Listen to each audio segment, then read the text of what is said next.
And right now, there are not months or weeks on a calendar. The only measurement of time that matters is the number of days from now until the next time the Browns take the field. And I tell that number in Browns jersey numbers. Yesterday, we were a Garrett Gilbert away from the next preseason game on Friday night.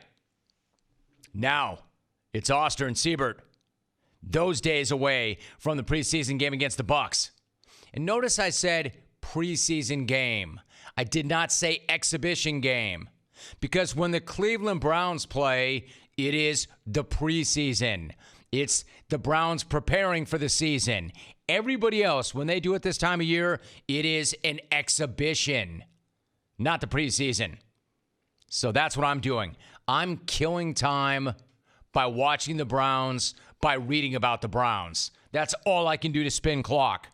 Killing time, waiting for the Browns to play by reading about the Browns. And yet again, the Browns are on the cover of a magazine, and this time it is Sports Illustrated.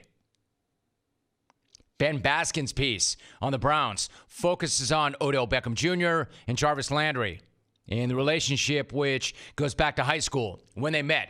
Then they decided to play together at LSU, and then they had a dream of playing together in the NFL. And according to Landry, quote, doing legendary bleep. That's Landry. Now, of course, if we're talking about Odell, we have to talk about New York because that's where he first went. That's where he broke out. That's where he broke out with the catch. You know about the catch, right? Have you ever seen the catch? Oh, you haven't. If not, you should look it up. It's pretty cool. It's pretty cool and it's pretty impressive. You know, Odell, bright lights, big city, Odell, and New York. A truly awesome fit. A truly awesome fit until it wasn't. Because in this piece, according to Odell, quote, I was talked about as if I was a celebrity who had the luxury of playing football. It got to the point where it wasn't really about football anymore. It was politics, end quote. All right, look, Beckham would be the first to admit that he did play a role in everything that happened there. Quote, I can't be like, I've never done anything wrong, end quote. That's fair. That's fair and that's right. And the thing is, I could do an entire take rehashing everything that happened with Beckham and the Giants. Except I'm not going to because that's already been beaten to death. The SI piece, though, brings forward a couple of more details about how that deal actually went down. 4 days after the Giants and the Browns agreed to that deal, they would send Olivier Vernon to Cleveland. Browns GM John Dorsey called Giants GM Dave Gettleman, called him back, and according to SI, asked a simple question. An amazing question, but a simple question. Quote, what about Odell? End quote. And there you have it. John Dorsey, legend. Dorsey is the guy who gets lost in all this. Easy to focus on Baker, Odell, Jarvis, Olivier, Denzel, Freddie, on and on and on and on. But there's also the guy who's getting all these guys into Browns gear. The guy who just called up a team and said, what about Odell? What about the greatest receiver in your team's history? What about that guy that you just signed to a massive deal who moves a ton of jerseys every single year? What about Odell? What an amazing question. What a simple question, but what an amazing question. What about Odell? See, the thing is, a closed mouth does not get fed. It's a good line, clones. Try not to jack that up. Try not to do what you do with that. A closed mouth doesn't get fed. And John Dorsey was about to eat because as SI breaks down the call, it was pretty simple. Dorsey asked the question. Dorsey made an offer. Gettleman countered. Dorsey hung up, then turned to his staff and said, damn, we may have a chance. And then he did it. He did the damn thing. And he got Beckham from the Giants.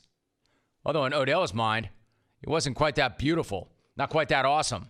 You see, the way Odell feels his relationship with the Giants had gone was that it soured. And not only were they looking to run him out of town, but they were looking to screw him. They were looking to jam him up by sending him to Cleveland. The way Odell sees it, quote, this wasn't no business move. This was personal. They thought they'd send me here to die. What Odell was saying, in effect, time to die! Time to die! And then he justifies that statement by saying he knows the Giants had better offers on the table for him. But they sent him to Cleveland instead because they sent him there to die.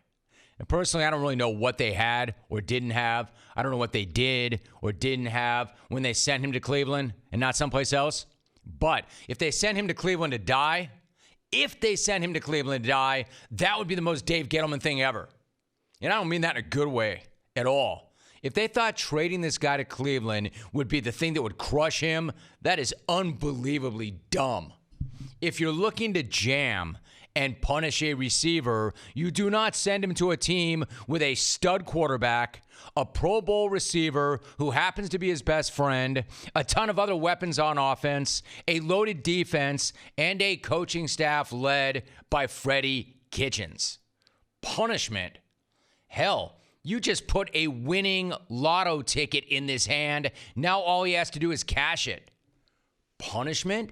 You see, like, a punishment implies sending a guy somewhere he doesn't want to be, somewhere nobody wants to be, a place that is all jacked up.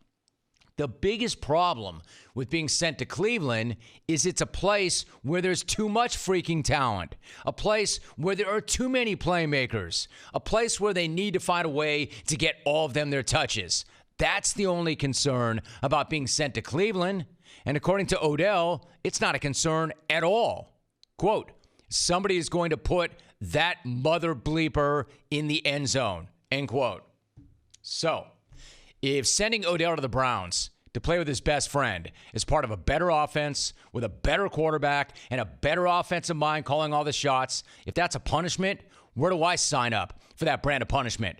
What crimes do I need to commit to get punished by going to a much better situation? Man, sign me up. I'll happily kick a field goal net. Propose to that field goal net. Get down with that field goal net.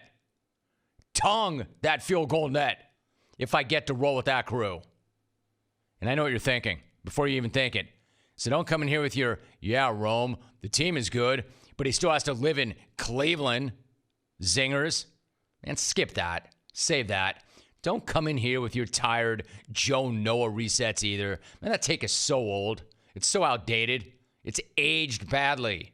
Cleveland is a shiny, up-and-coming city. You are not punishing Odell by making him go to that glorious city on the water. Yeah, it might not be New York when it comes to restaurants and nightlife, but they didn't banish this dude. They didn't punish this dude. They improved his career and his life demonstrably. Being sent to Cleveland was not the worst thing that ever happened to him. It was the best thing. Cleveland is back. The Browns are back. And now it's time to do some legendary bleep and put that mother bleeper in the end zone. I said it yesterday. I'll say it again right now. And I'll keep saying it. Keep hating on the Browns because they're taking all that hate and they're converting it into rocket fuel. They're America's team.